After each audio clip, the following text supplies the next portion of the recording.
my water just broke. I felt like things really intensified. She was right there and she was coming. It was an amazing feeling. I'm going to cry just thinking about it. I could feel her head. We heard her cry. We were squeezing hands and she was screaming. I'm Bryn Hunt Palmer, and you're listening to The Birth Hour. This podcast is designed as a safe place to come together and share childbirth stories. Stick around and join us to hear informative and empowering birth journeys from all over the world. Today's episode is sponsored by Ergobaby. Founded in 2003, Ergobaby has pioneered the gold standard for comfortable, ergonomic, soft, structured carriers. Their commitment to providing parents with the foundation to thrive has launched the company into creating a broad range of award-winning products that fit into families' daily lives seamlessly, comfortably, and safely, where function and quality are not compromised. In 2020, they launched Everlove by Ergobaby, a first-of-its-kind baby carrier buyback and resale program, a sustainability effort to support families and the planet. At the end of this episode, I'm talking to Brandy from Ergobaby all about their new fabric they're using on their Embrace carrier, which is a really great carrier to use during the early days during your postpartum period. As many of you know, and many have taken advantage of, we have an online childbirth course offered for Birth Hour listeners. It's called Know Your Options, and I partnered with a lactation counselor, doula, and childbirth educator to bring you an evidence-based, fully comprehensive course. When you sign up, you get lifetime access and instant access, so you can go at your own pace, but also join in on our bi-weekly Zoom calls if you want to connect and ask any questions. Along with that, you'll also get access to a private Facebook group where you can get to know other students and ask our instructor and me anything that comes up for you while you're making your way through the course. As an added bonus, the course comes with a bonus course that's called Beyond the First Latch. This bonus course, which is also available individually for purchase but comes for free with the Know Your Options course, covers all things pumping, nursing, feeding your baby, storing milk, all the things you need to know for getting baby fed. Over the past year, we've been working really hard to update this course and make sure everything is up to date as far as evidence-based information. We also added closed captioning to all of the modules, and we've made it inclusive for everyone to take. So find out more about this course at thebirthhour.com/course, and we would love to have you join us. Today's guest is Brooke. Brooke's going to be sharing mostly her postpartum journey as part of our series with Ergobaby, but she's also going to share a little bit about some things that came up for her before even trying to conceive and kind of affected their timeline with getting pregnant. She also does mention an early miscarriage before getting pregnant with her son that she's going to share the story of. Her birth is a C-section due to the things that came up pre-pregnancy for her. So I'll let her dive into all of that a little bit more deeply. All right, let's hear from Brooke. Hi, Brooke. Welcome to the Birth Hour. Thanks for coming on the podcast. Thanks so much for having me. I'm excited to be here. Awesome. Well, today we're going to be focusing on the postpartum aspect of your story, but I know you have some stuff to share about pre-pregnancy, pregnancy, and birth. So we're going to get to all that in just a second. But will you tell listeners a little bit about you and your family first?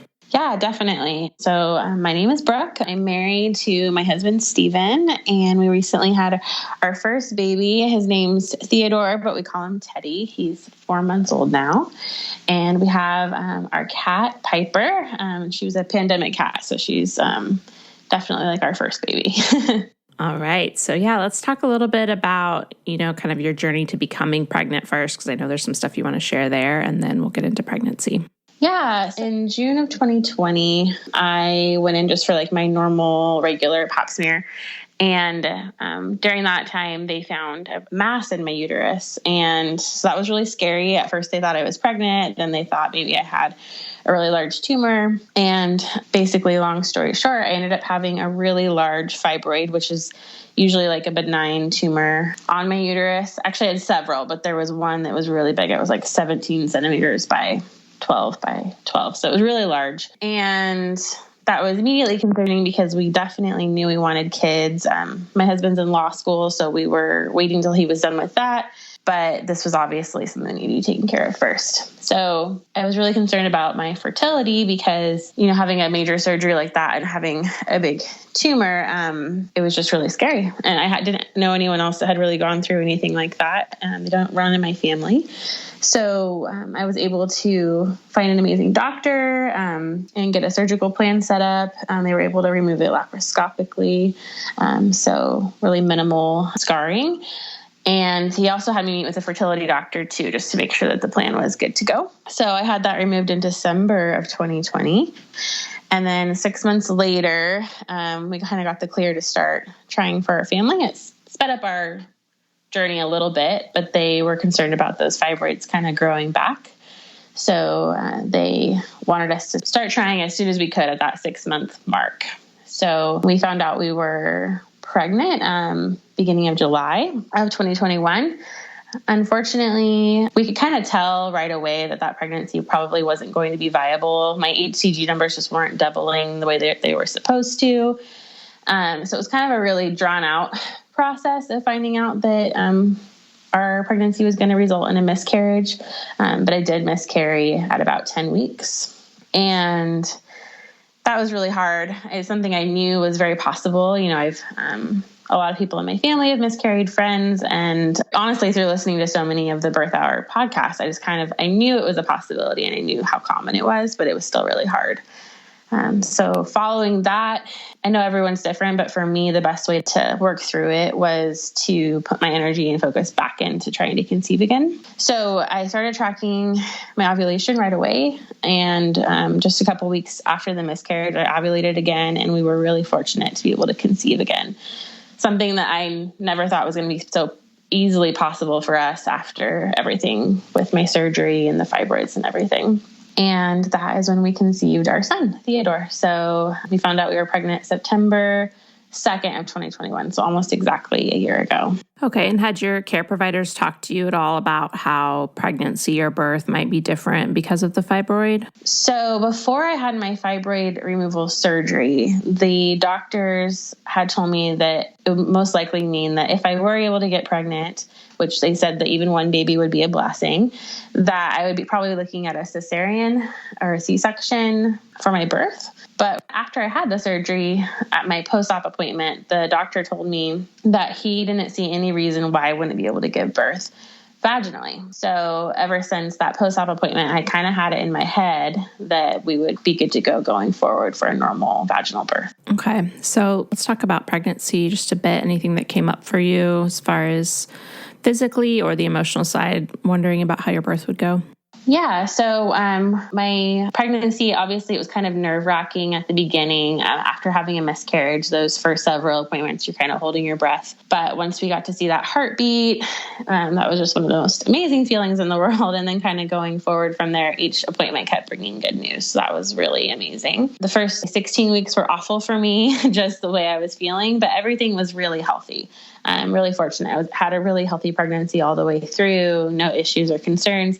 But the one thing that did come up was my care providers that I was now seeing for my pregnancy, which was different from who I saw for my fibroid surgery and everything. They really felt strongly that I needed to have a cesarean.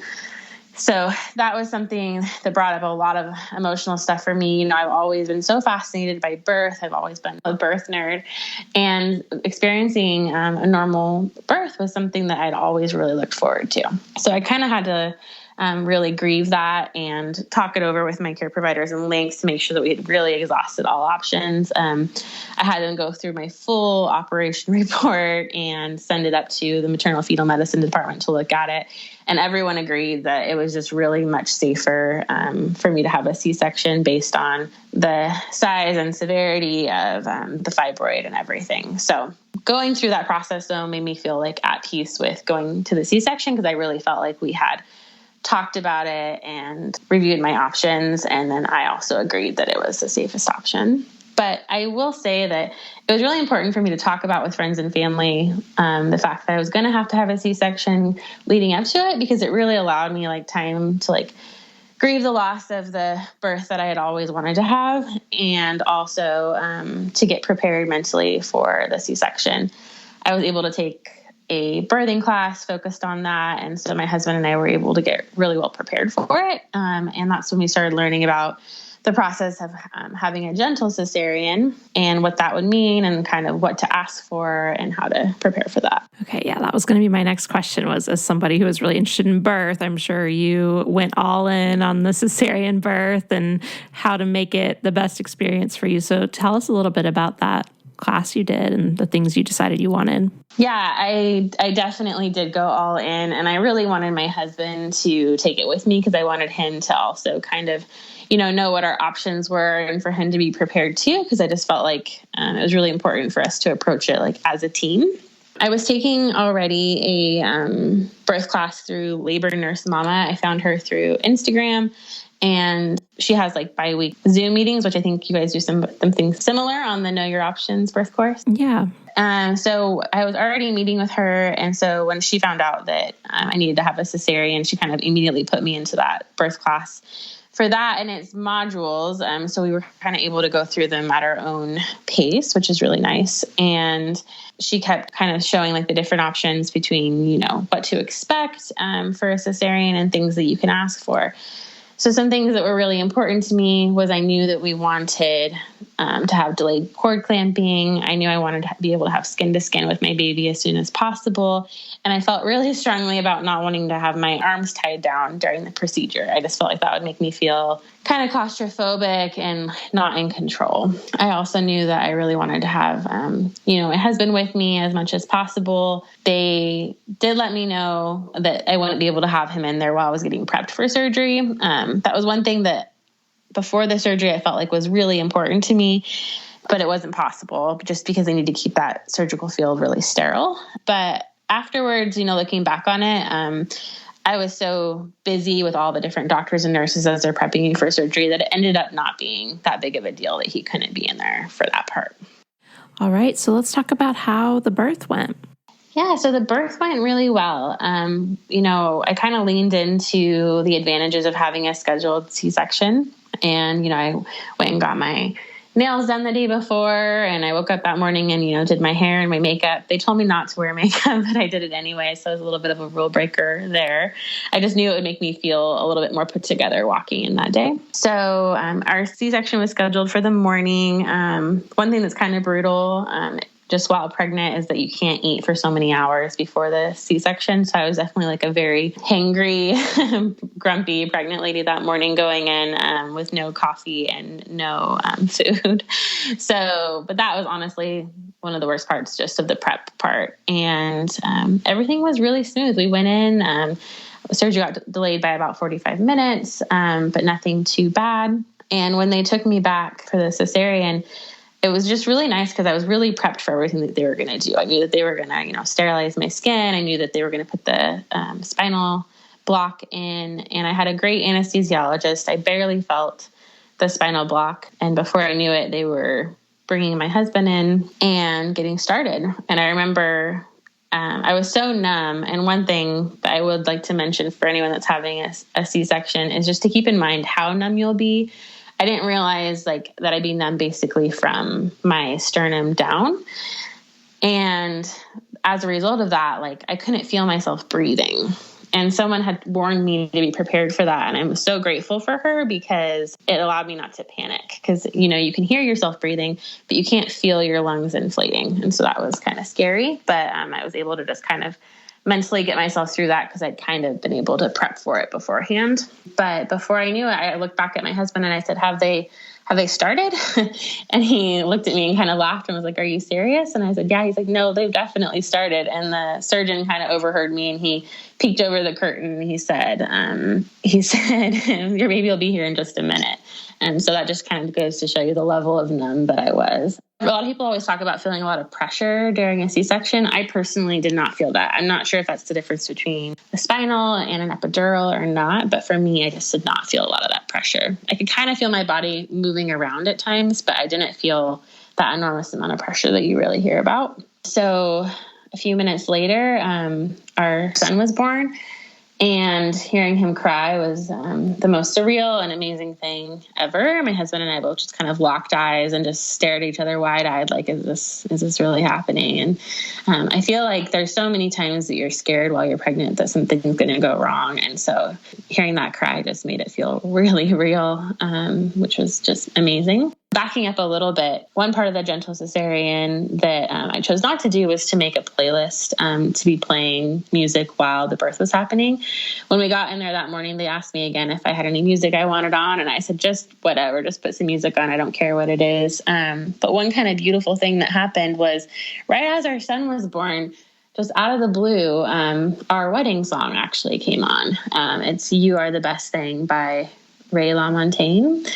And the music that had been playing leading up to that wasn't even that genre. And so it was completely random and just kind of this really cool, beautiful moment. Our son, his APGAR scores were great. They were 9 out of 10. He was doing wonderful. My husband got to go over and cut the cord. They were able to do a little bit of delayed cord clamping, but I was bleeding a little bit. So not quite as long as they would have wanted. And before I knew it, they were putting a baby on my chest. And I keep saying how amazing it was, but I think you just get caught up in all those emotions right after. And it seems so surreal because it's like something you've been waiting on and planning on for so long. And then it's like actually happening. It's so cool. So as they're kind of putting you back together after a C-section, they're moving, your insides around quite a bit. So I started getting kind of nauseous. So I had my husband take the baby while they were getting me back together. And before I knew it, we were back in recovery with our baby. Okay, and how was the recovery? First, let's talk about just kind of at the hospital, and then we'll talk about going home. So at first, after the C-section, I was doing really well, and I felt really alert. And so once we got back to the recovery room, you're still hooked up to, you've got the blood pressure cuff on, and they have those compression things on your legs that are going off intermittently to help prevent blood clots. You have your IV in and you have your catheter in. And I just was immediately done being hooked up to anything. I just wanted to get everything off of my body and just cuddle my baby. So that was one of the hardest parts for me, was just trying to be patient, because they want to, they need to make sure that you're doing okay. You just had a major surgery, but I was ready for everything to be off. So I was actually up and walking around after the surgery just within like a few hours, because I was very adamant about being ready, which I think honestly kicked me off to a good place as far as physically recovering from the C-section. My baby was born at 37 plus 6, so 37 weeks plus 6 days. And I think that contributed to him being just kind of sleepy after he was born. They hadn't wanted me to ever go into active labor because of the previous surgery on my uterus. So they had the plan to have him a little bit early. But what ended up happening with him being so sleepy is he had absolutely no desire to latch for breastfeeding. And so it was about 12 hours of offering him my breast every, hour or two, sometimes more often. And he would just be sleeping and have no interest in opening his mouth whatsoever. So that was kind of our first little hurdle that we had to come over right after he was born. Was there anything that you found helpful as far as figuring out nursing while you were still at the hospital? I delivered at a Kaiser. That's the insurance that we had. And I will say that Kaiser is really good about training their staff to really help you be successful with breastfeeding. The nurses were coming in and trying to help me get this baby latched like every hour or two. They were doing like the checks on my uterus and then trying to help me get him latched. And so it started to feel stressful at a certain point, because I knew how important it was to establish breastfeeding as early as possible. So I had these nurses coming in, and, some people will probably feel like this was really helpful. For me, it felt like kind of like almost an invasion of my privacy. That might sound odd, but for me, that's just kind of how it felt, because they were kind of manhandling my breasts and my baby and trying to like turn his head and get him latched onto me. And it just kind of felt like a lot of hands on me all the time. But at the same time, I knew how important it was to get that started. So that was probably one of my biggest struggles in the hospital, was just kind of feeling like I didn't have any privacy at all. They were trying to help me with the breastfeeding, and it just really wasn't happening for the first little bit. But at about the 12-hour mark, he did finally latch. And so that felt really good. But every single time that we were trying to latch him, and the nurses, they did bring in a IBCLC as well, it took a long time to get him to latch and to try and get like a good deep latch. All of his latches were really shallow. Yeah, I wonder too if because you were feeling, not super comfortable, that stress can really add to the whole process of trying to figure out breastfeeding, because it's not easy. And yeah, you can just kind of feel like you're not a person. You're just like a boobs attached to Definitely. That's a milk machine. Yeah. It's a really good way to describe it, because that's definitely how I was feeling. Yeah. And I forgot to mention that after he was born, and I know it's kind of common with C-section babies, they don't get all that amniotic fluid pushed out of their lungs when you deliver vaginally. So his breathing was kind of off. And right when we had gone back to the postpartum ward, they actually had to take him away with my husband to be observed for about 30 minutes, just to check his breathing. And he was doing okay. All his vital signs were really good, but his breathing just sounded really off. And so they had kind of given us this long list of things to look out for, mostly to my husband. But that resulted in us basically not sleeping for 48 hours straight, because we were just staring at this baby, making sure that he didn't turn blue and he wasn't like aspirating on any like amniotic fluid or anything like that. So that also kind of added to that whole initial stress. Did that get any easier when you went home, or what were some of the things that came up for you? He finally kind of coughed up a lot of that amniotic fluid, and his breathing did get better. And we pushed really hard to go home sooner than they wanted. We ended up only staying one night in the hospital and then going home. And I think that helped a lot with us kind of feeling like we had our privacy back, and, I could be a person again rather than just a set of boobs. So coming home felt really good to both of us. So after we came home, those first few days, we were already so sleep deprived. We've been watching this baby to make sure that he was breathing. I was struggling to get him to latch. So we were up a lot of really late nights because the baby kind of started cluster feeding, meaning basically by the time he fed on each side, we changed his diaper. He fell asleep for a few minutes, and then he woke up right back up again, just hungry and really fussy. And so, after, I'm sure any new mom can relate, after already being so sleep deprived, coming home, whether it's from the exhaustion of giving birth or whatever, it was really difficult to do those cluster feedings that first week. They were usually, between like 1 and 5 in the morning, and it felt like basically we weren't getting any sleep. So some things that helped during that time was my husband was amazing. He would stay up with me, and when the baby was getting really frustrated, being unable to latch, and I was getting really frustrated, he would take the baby from me and calm him down, maybe take him in the bathroom and run the shower for a little bit just for some great white noise, and then bring him back to me so that we can keep trying. So that helped a lot. The hospital had us come back to, they have like a newborn care center at Kaiser where they set you up with lactation consultants and IBCLCs to come in and basically monitor the baby. They have you come in just like 1 or 2 days after you leave the hospital, and they keep having you come back as they do like weighted feeds to make sure that the baby's gaining appropriately, that breastfeeding's going okay. They really try and give you like as much help and support as you can. The issue that we were facing was, even after my milk came in, as they say, it just didn't seem like I had very much. And that was kind of constantly confirmed when we would go in for weighted feeds, and my baby kept losing weight. So that was definitely really hard on me emotionally, because I just felt like my body was failing me. It was like, pregnancy had gone so well, the birth had gone so well.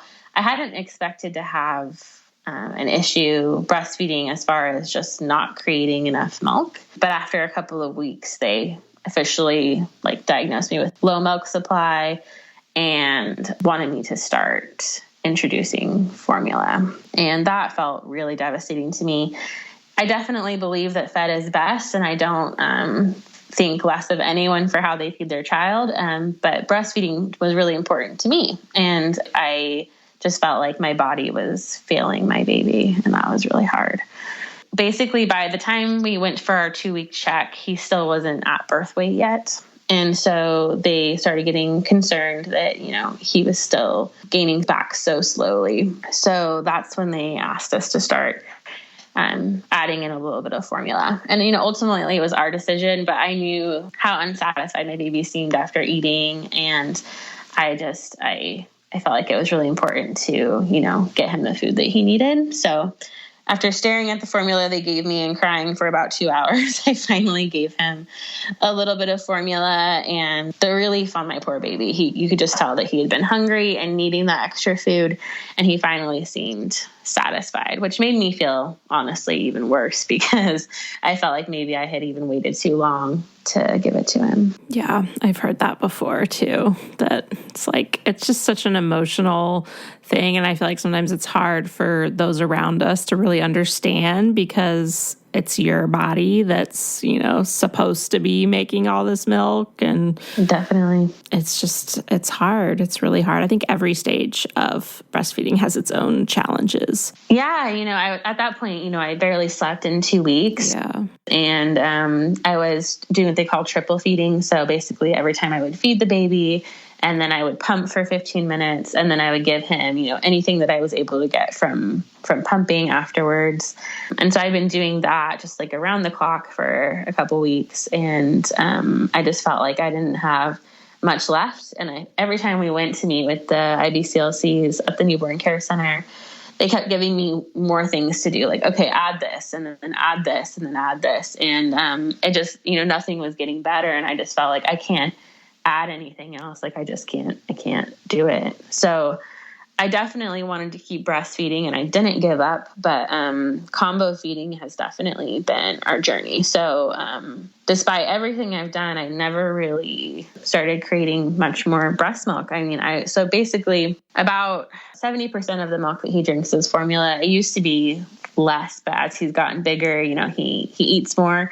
And so that amount has increased over time. But despite everything I tried, my milk supply never went up.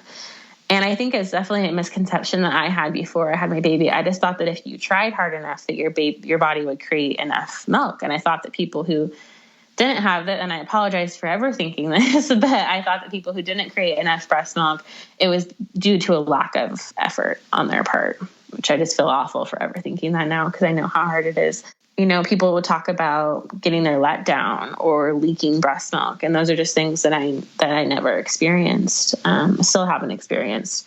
I never feel any of those things. It's just so interesting how different all of our bodies are. Yeah. I talked to someone recently who I think she was exclusively pumping and just really overwhelmed with all of that. And then the formula shortage hit. Did that come up for you as well? So the formula shortage was hitting like right after he was born.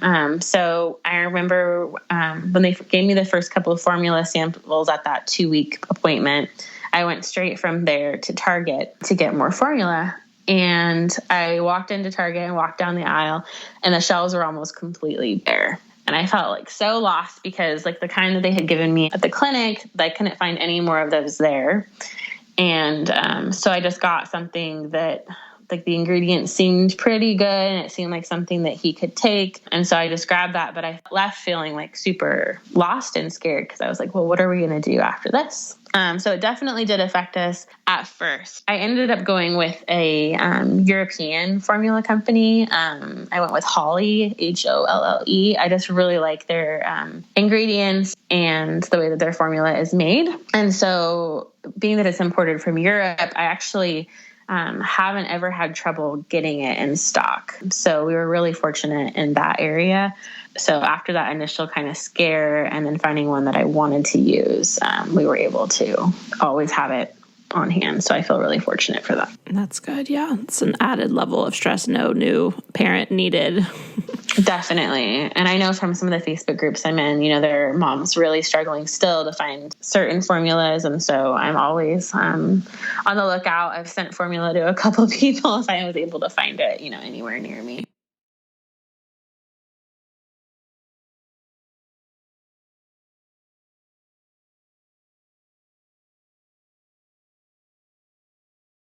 Anything else as far as your recovery or talk for future pregnancies, if that's on your radar at all? Yeah, so my recovery went really well. It was really painful just because you're recovering from a major abdominal surgery.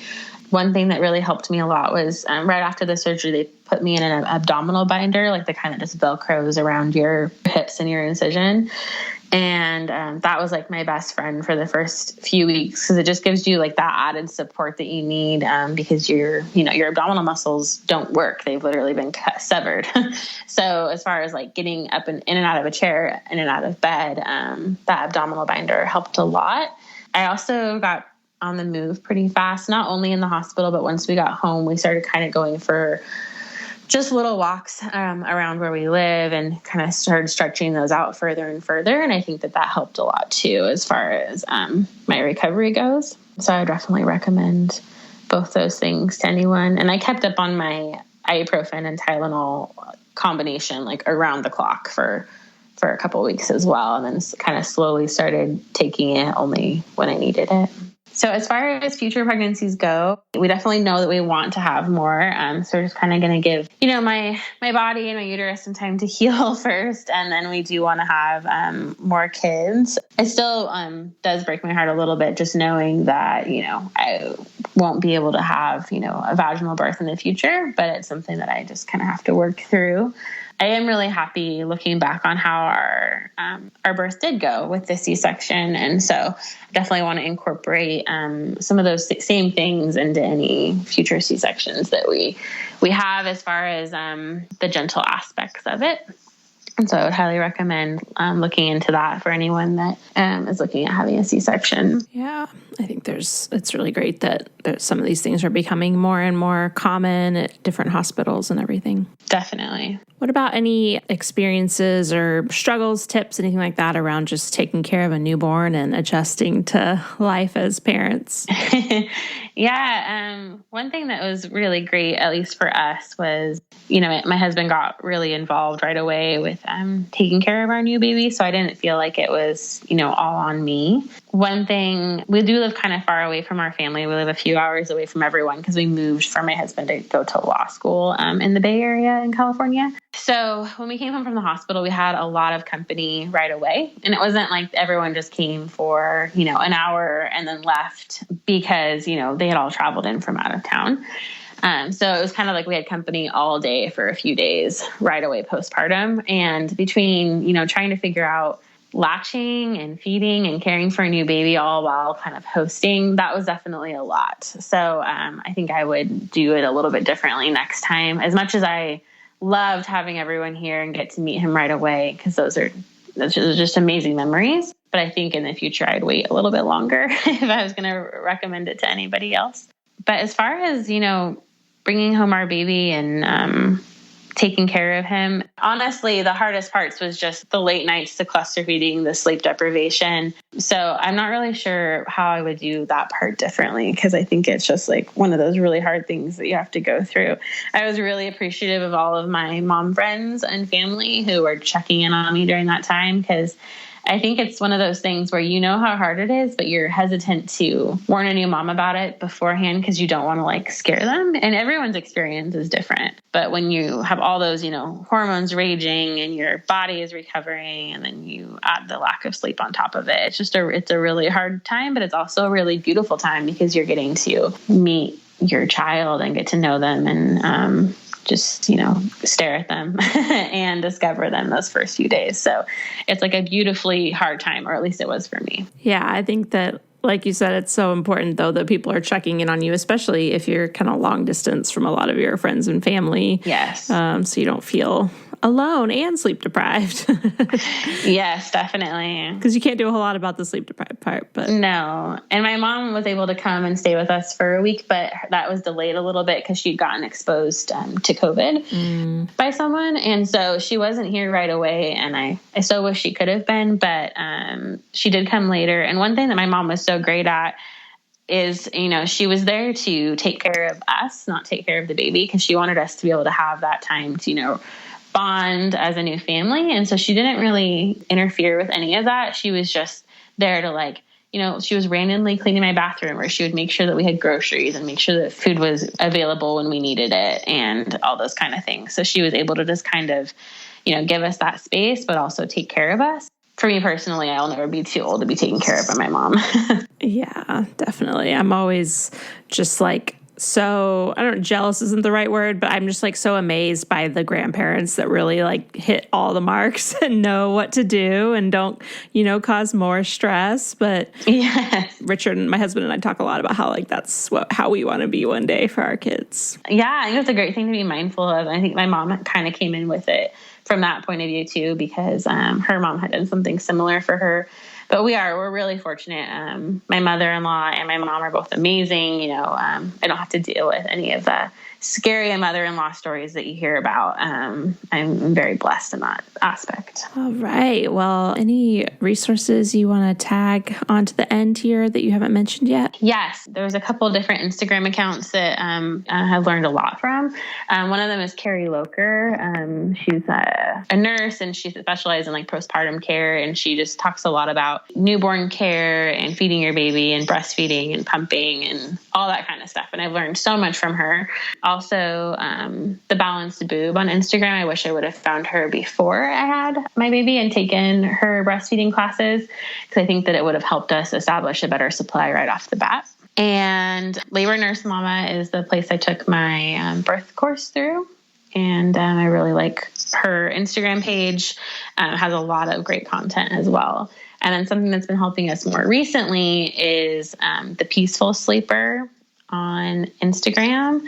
She has sleep training courses as well. But I've just learned a lot about newborn sleep patterns, habits, how to get, a really great foundation laid early on, regardless if you want to sleep train your child or not. She's just got a lot of great resources in that aspect. And then I linked a few more in the email I think that I sent you, but I'm forgetting right now which ones they were. All right. Well, we'll put the full list on your show notes page.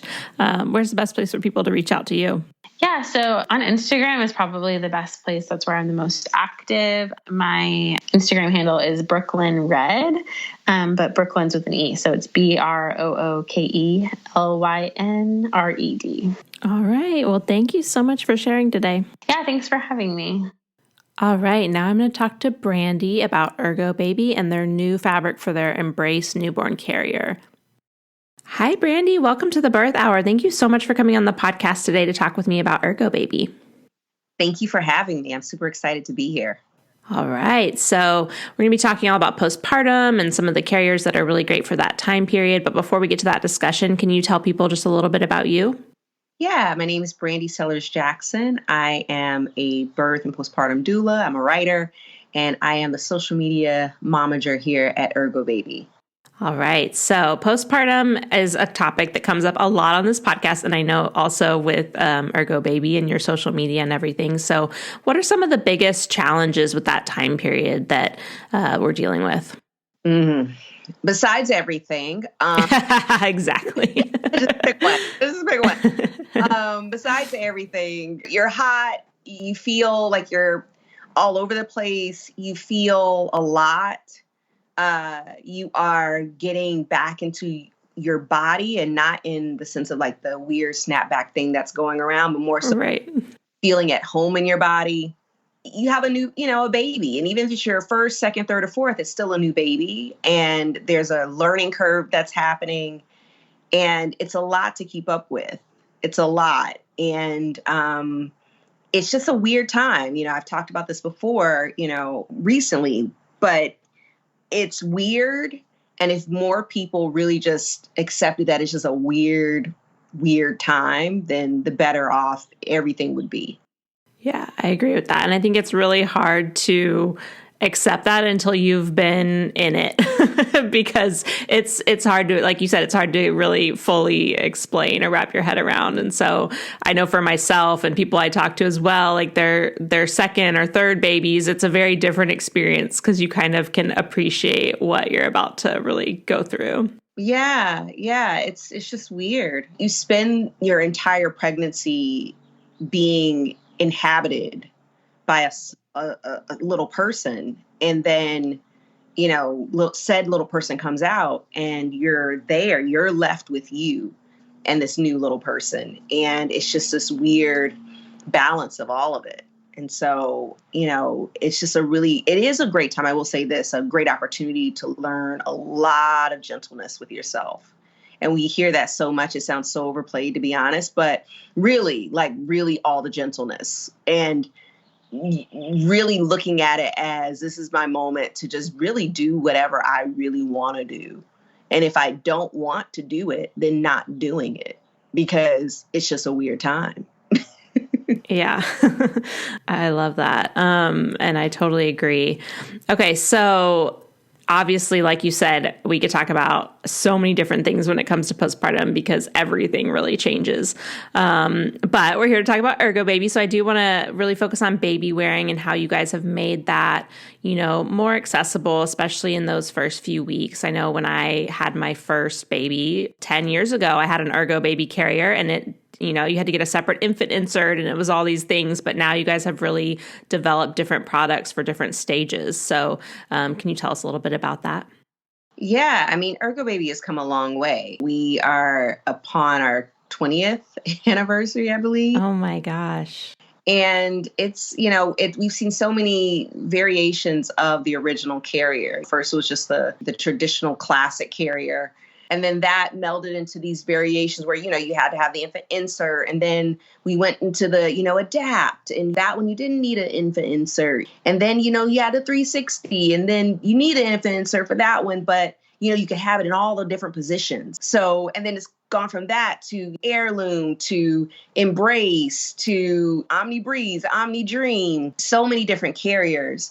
And the thing that I love about Ergobaby is that we constantly strive to improve, but more so specifically, and I think most importantly, to make life easier for parents. Life is hard enough. Life is hard enough, especially these past 2 years that a lot of parents and people have been through.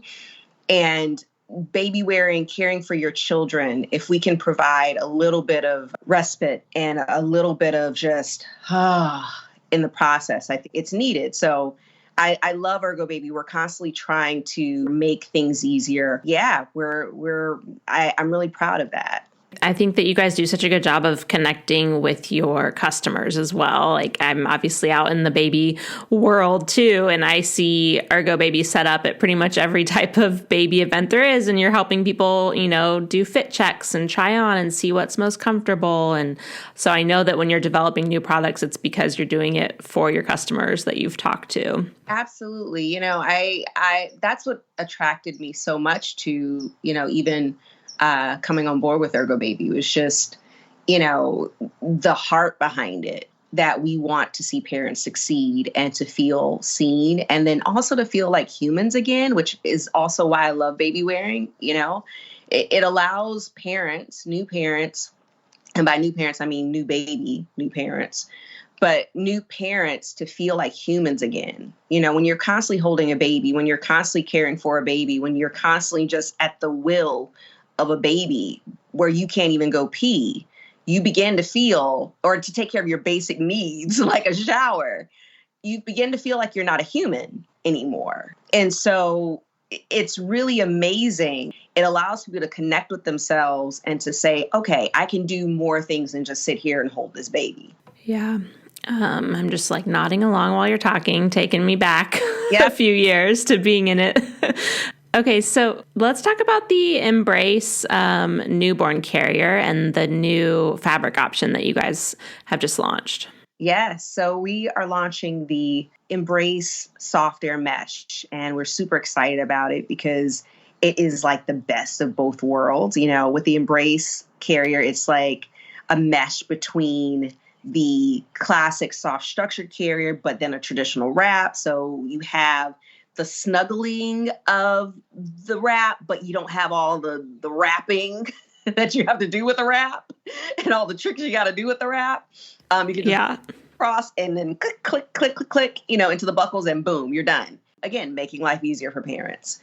So I love that. But then with the Soft Air Mesh, this new carrier, we changed the fabric a bit. So with the previous Embrace, we had just the traditional fabric. This one has breathability. It has, airflow. It's mesh. So it's perfect for postpartum, which is why, we're all focusing on postpartum in this campaign, is because it's really, it's all about postpartum. You know, it's with the softer mesh, it allows folks to just not be hot, which is another thing that people feel so much during postpartum, is this constant feeling of like, oh my gosh, is it a sauna here? Oh my gosh. Oh, it's only 60 degrees. Why does it feel like it's 90? Yeah. The softer mesh is great for that. You know, allows breathability, airflow, and it'll keep you kind of cool and dry and not feeling so hot. Like, who wants to feel that? No one wants to feel that. It's so true. Even in the colder months, you're just so much hotter when you're postpartum and you wake up in sweats. And I guess maybe it's like preparing you for menopause or something, but it's unbelievable how high you get. And with the summer coming up, it's even more so of a concern. And that was kind of my main issue with baby wearing, was living in Texas and not having options that would not just, you're not even just worried about yourself, but you don't want your baby to get too overheated. Oh my gosh, absolutely. No, that part. It's funny. For all of my babies, I had to think about it. I was either pregnant in the summer. Yeah, I was pregnant every summer, actually, now that I think about it, with every single one of them. Oh. With my middle I was pregnant through the summer. He's born in August. But my 2 fall babies, the entire summer. And I remember with my middle giving birth to him in August during a heat wave. And I would have loved to have this carrier, the soft air mesh Embrace, because it was so hot. He and I were just skin to skinning it the entire time. And not because it was just, the benefits. No, because it was hot. It's really hot. It's hot. And I don't want to put on clothes. I can't. Yeah. So, yeah. It's just sweating all over each other. My gosh, so sweaty. Like everywhere is sweating. Everywhere. Yeah. Well, I love this carrier. I think that, like you mentioned, all the different wraps and things are beautiful and wonderful, but it can be a lot to figure out tying those, especially when you're healing. And I know for me, my husband was not a fan of those kinds. He was just anything I can do to get in a buckle carrier as soon as possible is what I want to do. So I think this is a great newborn carrier for everyone to use, regardless of, skill level and familiarity with baby wearing. Absolutely. Absolutely. It's like, make it easy on yourselves. Yes. You get 0 prizes for it. And I've looked to see, do I get a prize for learning how to do X, Y, and Z? No, I don't. Nothing. I get 0 for this. So true. You get mental prizes for making things easier on yourself, for sure. Your brain is freed to do other things, the things you actually want to do. Yeah, I love this carrier for that. It's super simple, super easy, and super breathable. Wonderful. Well, I can't wait to feel this new fabric. Everything that you guys do is amazing. And I'm just so happy, as always, to be sharing about a new product from Ergobaby. So thank you so much for chatting with me. Thank you so much. As always, it's such a joy. Thank you so much. Thanks again to Brooke for sharing her story with us, and to Brandy for chatting with me about Ergobaby. If you want more information from today's episode, head over to thebirthhour.com and search for Brooke's name in the search bar to find her show notes page. Thanks so much for listening. If you enjoyed today's show, head to thebirthhour.com and click Become a Member to pledge your support.